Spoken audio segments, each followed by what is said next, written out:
artists. Today we are going to be pulling some prints from a styrofoam plate, and I can give students at home styrofoam plates. I will give them to their teacher and they can pick them up during pickup time so that they can use these for our project. All we're going to need is markers and a white piece of paper to do this.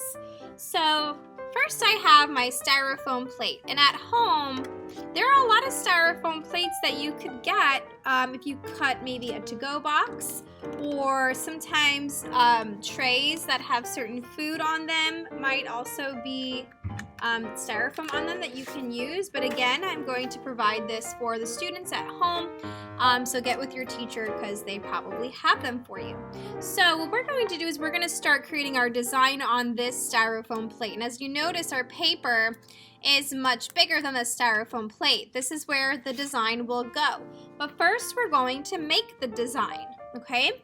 So let's zoom on in, and on our styrofoam plate we want to put our name on the back. So you could do that with a Sharpie, and you could put your name, so you have your name and your class code just in case we want to use this again another day. You have that saved on the back. Now what I'm going to do is I'm actually going to show you this design with a Sharpie because my projector really doesn't do a great job at showing the designs. But we're going to make some really fun flower designs and patterns, and I would like you to do that with a pencil. The duller the pencil, sometimes the better. You want it to just have a little bit of a sharp tip. Don't go ahead and sharpen your pencil because the duller was going to be a better choice for you. Now the only thing that I'm going to tell you right now is when you put it down on that styrofoam plate, you cannot erase it. It is not erasable. So we're going to do this on the styrofoam plate, and we're going to have to learn with any mistakes that we have, okay? So we're going to make this pretty easy. That's going to be easy and fun. So once you're ready, give me a thumb up, and then we're ready to start drawing. I'm going to start with 3 circles. 1, 2, and 3. I want you to put those circles anywhere on that styrofoam plate. Now remember, you're using a pencil, and what this pencil does is when you trace, you're going to notice that it feels like there's a raised surface. It's kind of like a bump. I want you to make sure you can feel that. You're pushing down hard enough so that you can feel those raised bumps, because that's what's going to leave the print behind, is those lines there. Okay, now I got those 3 circles, and I'm going to go ahead and I'm going to do a circle around 2 of those circles. So I'm going to choose 2 circles that have a circle around the other circle, and then one of them is going to stay just a regular circle. And I'm going to trace mine so that you could we can see it when it's time to transfer the paint or the ink of the marker. Alright, so now again I feel that texture too. I can feel that it's a circle. If I close my eyes and I feel it, I can feel it's a circle. Now what I'm going to do is I'm going to make lines inside of the second circle that attach to the middle circle.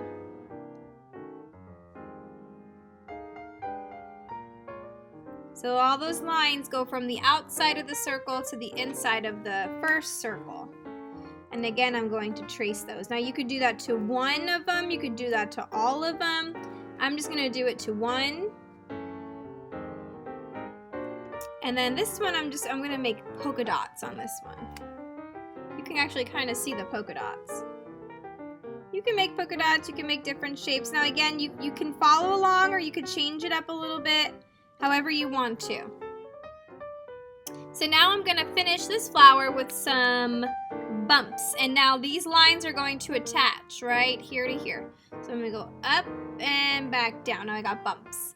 So I'm going to make some petals.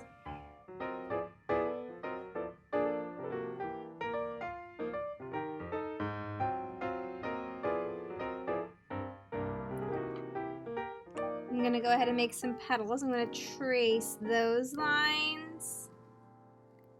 Now remember, you're just using your pencil. I'm using that Sharpie so that you could see it on my projector in my video, because you can't really see it just the pencil line. And then I feel it, right? I'm gonna go and check that I can feel all those bumps. Now I want, maybe the next flower, I want it to be a little different. Maybe I want them to be spikes. So this time I'm gonna make them big triangles. I can do one triangle on one side, one triangle on the other side, another triangle, another triangle. Just 2 diagonal lines. Maybe they come in between the other ones. See how this one kind of has spikes on them? And they go behind. So to do that, to make it look like it's behind, I can make a diagonal line coming from the middle of one of the petals. Just making some flower patterns. They don't have to look exactly like a flower, but it can resemble a flower. I'm gonna add some more. I want you to work on your other flower. I'm gonna go ahead and trace mine.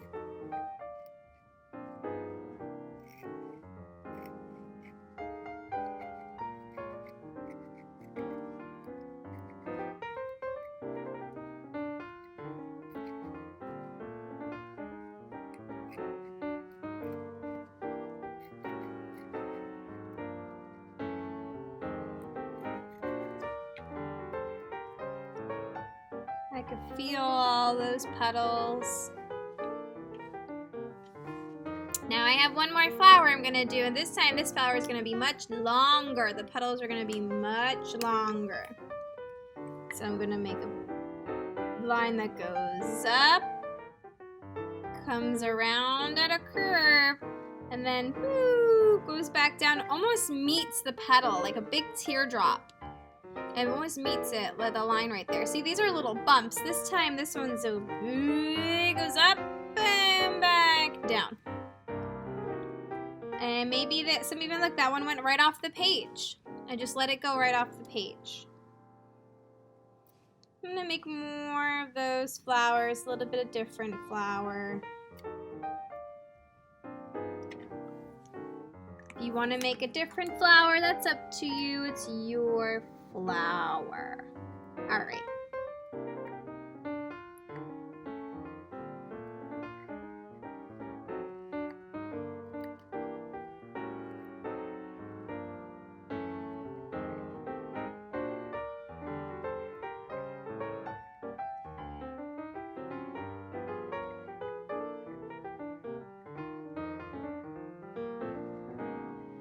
Now make sure I feel all of them.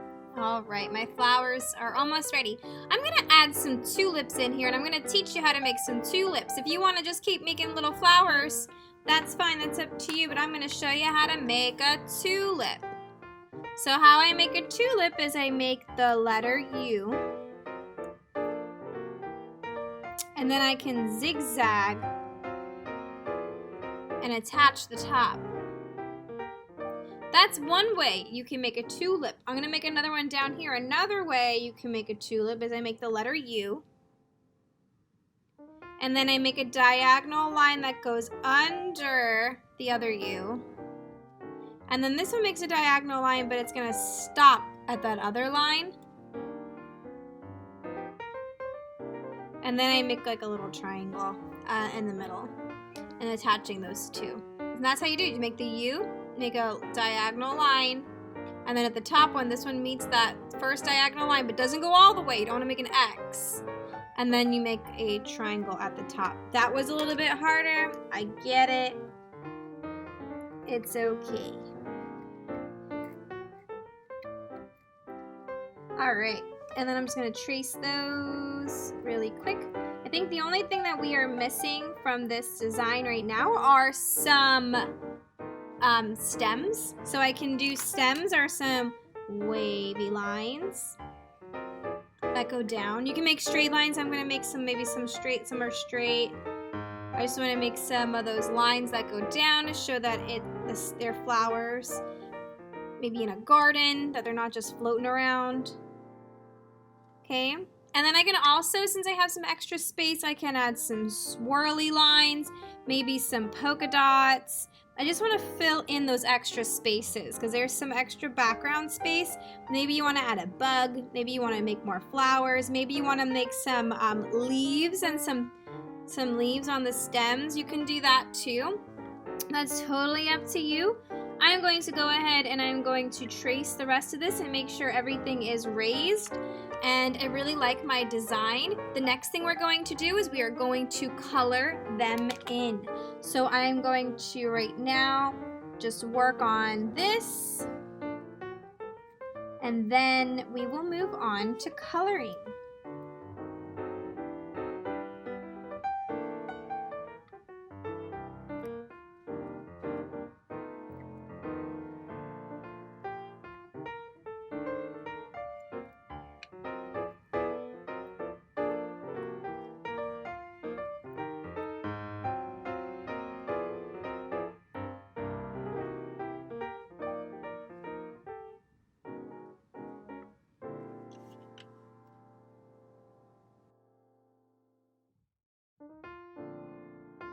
Now that my styrofoam plate is ready, I can feel all the raised bumps on them. It is now time to do the fun part, which is coloring. But we're gonna color right on top of this styrofoam plate, and we're gonna color in the lines. So this is a fun part, but please make sure, if you notice, the marker kind of doesn't sit all the way on the plate. So you're gonna color inside your lines, and be careful not to touch it, because if I touch it, it goes on my finger and not on the plate, and we want all that paint ink of the marker to stay on the plate. So I want you to just take some time and start coloring in your flowers now, please.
I can even go over my coloring one more time to add a lot of marker, because I'm starting to see some of it's kind of fading away. I also don't want to forget, I really need to make sure that I color in the background. So the background's going to be a nice blue sky. So you can do a dark blue or a light blue, whatever blue you have. And just make sure that you're coloring in all of the printing plate. We want to color in the whole thing.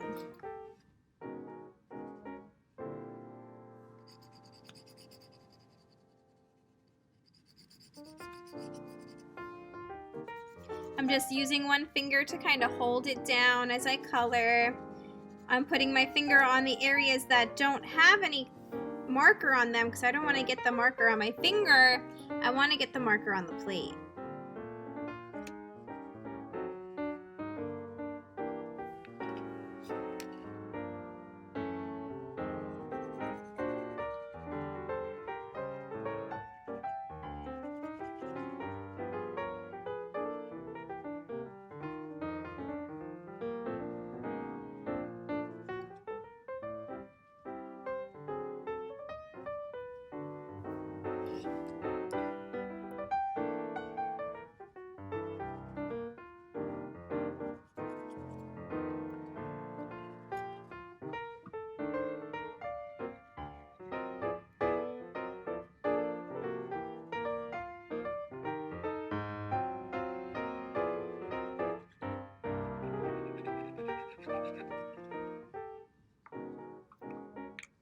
I have another color blue, so I'm just going to go in again with my darker blue and color on top of it.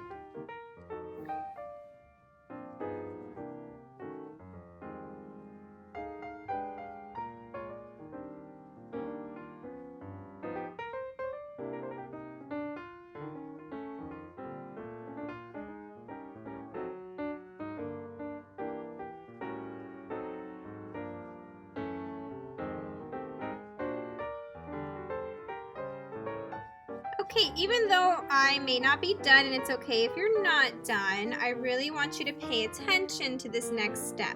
So I can tell that I colored on my plate really good. The ink is still wet on there, so I don't want to touch it. I'm going to put it to the side so it's nice and safe. Now our next step is we are going to be transferring this image to our piece of paper. Okay, and this is a dry piece of paper, I can tell. So this is the paper we're going to be using. Now I need you to put your name on the back of that paper, and you're going to do that every time you have a print because it's going to go on the drying rack, and then when you get it back next time you're not going to know if it's yours or not if your name's not on it. And that goes on the back. Now I'm going to flip this over, okay? So what you have on your table is you have this roller, and it's a sponge, and a water cup. Now I want you to really pay attention to this direction because this is super important. You don't want to put too much water. All I do is I just dip it. It's only going to dip halfway, and then I pull it back out, and I'm just going to give it a squeeze and get all the water off. I can do that again. See how it already soaks it up, so it's okay if the other end doesn't get on there. I'm going to give it a squeeze. Now this is a roller, but I'm not going to use it like a roller. I'm going to use it like a sponge. Now see all this on the table? We don't want that. So I'm going to give you something to wipe it off. We don't want a lot of water. We don't want a lot of water on the table, okay? So we'll just make sure there's not any, because we don't want puddles. We just want it to get kind of damp. So I'm going to take this, and it should have all of, if I squeeze this out, all of the water should be able to come out. Now instead of rolling, I could roll it, but the better option is I'm going to hold it down. I'm going to like drag it across the paper. And what this is going to do is it's going to make the paper damp. There should be no puddles of water or anything like that. It's just a damp piece of paper. Then what I do with that paper, now that I drag, now did you see how I did that? I took it, I pushed it down, and I dragged it down on the whole thing. Now I don't want to wait too long. I'm going to take this and watch what I'm going to do, because you can only do it once and that's it. I'm going to turn it around. I'm going to put it down, and then see how it's kind of in the middle of this paper, and I'm going to push it down. Now once I pick this back up, that's it.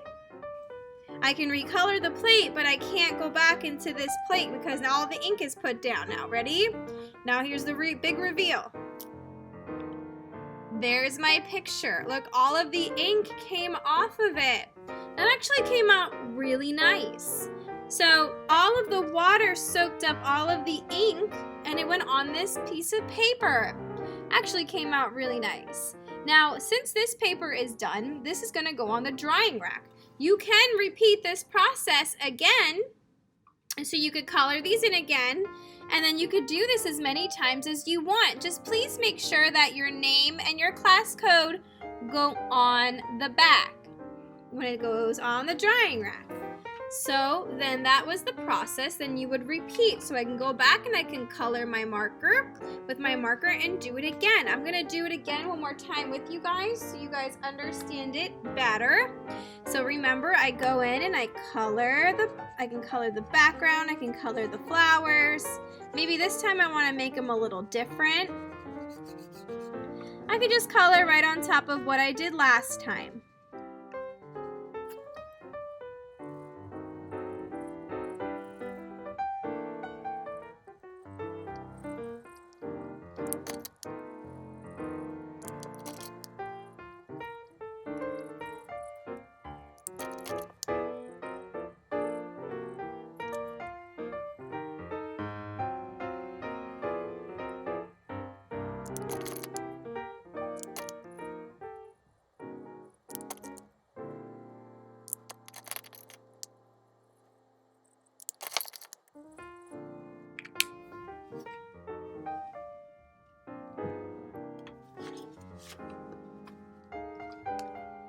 Don't forget to put your name and class code on the back. When you're ready to print, flip it over, then dip your roller into the water, squeeze all that water out.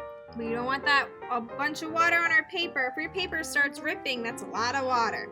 Then I take it, I hold it down, and I drag it all the way down.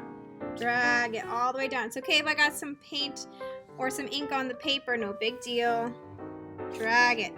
I can hold it from the top, make sure it doesn't move, right? That's probably a smart idea. I'll hold it at the top.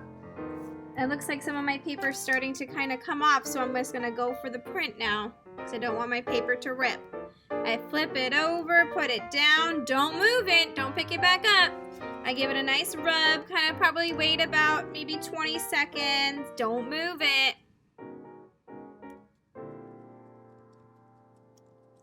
Then I pick it up, and there's my print left behind. Ooh, this one came out good. I can kind of compare. If I didn't put my other one on the drying rack, I can kind of compare and see what worked nicely. What worked, I like this one better with this flower, right? You can see what works better and then what you can try again next time when you do a different one. And then it goes on the drying rack, and then you can keep repeating this process as many times as you want. If you would like to make a new styrofoam plate, I do have more plates, and maybe you can make something different with a different design of your own choosing. This is so much fun, and I cannot wait to see how your